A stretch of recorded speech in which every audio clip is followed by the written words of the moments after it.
नमस्कार, मी कीर्ती गायकवाड. स्वागत आहे आपलं आय न्यूज 28 मध्ये.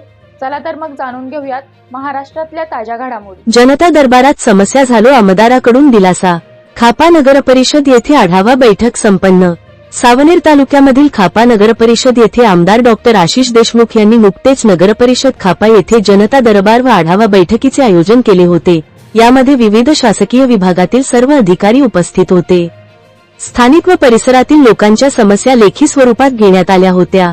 यावेळी प्रत्येक समस्या वाचून संबंधित अधिकाऱ्यांना तक्रारीचे निवारण करण्याचे आदेश आमदार आशिष देशमुख यांनी दिले. डॉक्टर आशिष देशमुख यांनी यावेळी बोलताना अनेक समस्यावर उपाययोजना सांगितल्या. गुंठेवारी प्रकरणे निकाली काढणे, अवैध धंद्यावर आळा घालणे, कॅन्सर निदान व उपचार मोहीम राबविणे, गुन्हेगारी नियंत्रणासाठी शहरात सीसीटीव्ही कॅमेरे लावणे, पाण्याची समस्या सोडविणे, सार्वजनिक वाचनालय, व्यायामशाळा, बगीचे अशा अनेक विषयावर त्यांनी मार्गदर्शन करून संबंधितांना आदेश दिले. चांगली पिढी घडविण्याकरता वाचनालयामध्ये चांगली पुस्तके उपलब्ध करून देणार आहे. व्यायामशाळेसाठी अत्यावश्यक साहित्य उपलब्ध करून देणार आहे. चांगल्या बगीचांची निर्मिती करणार आहे, असे ते यावेळी म्हणाले. एकूण अनेक समस्या जनतेने आमदार देशमुख यांच्यासमोर मांडल्या. त्यामुळे त्यांनी सर्व अधिकारी व कर्मचाऱ्यांना या समस्या तोडगा काढण्यासंबंधी सूचना दिल्या.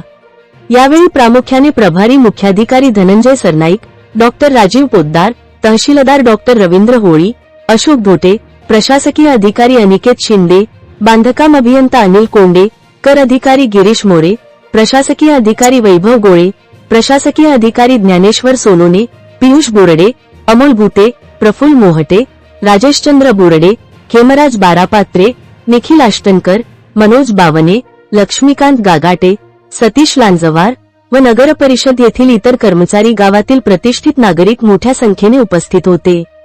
कार्यक्रमाचे सूत्रसंचालन प्रमोद लखडकर यांनी केले तर आभार प्रदर्शन वैभव गोळे यांनी मानले. सावनेर तालुका प्रतिनिधी पुरुषोत्तम नागपूरकर ची रिपोर्ट.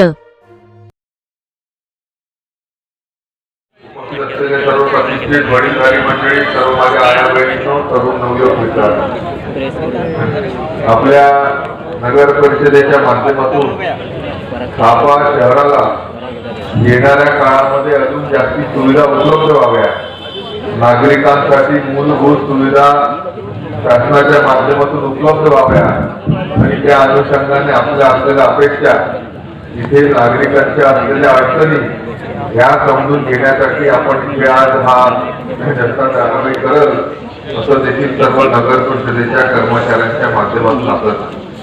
पण एका शहरामध्ये राहत असताना स्वाभाविकरित्या कोण्याही गावापेक्षा जास्ती सुविधा मिळाव्या ही नागरिकांची रास्त अपेक्षा असते.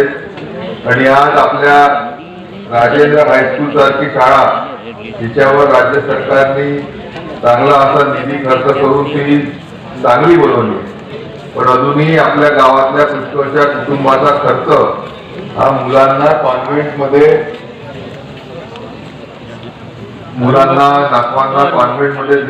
पाठवत असल्यामुळे तो खर्च होतो.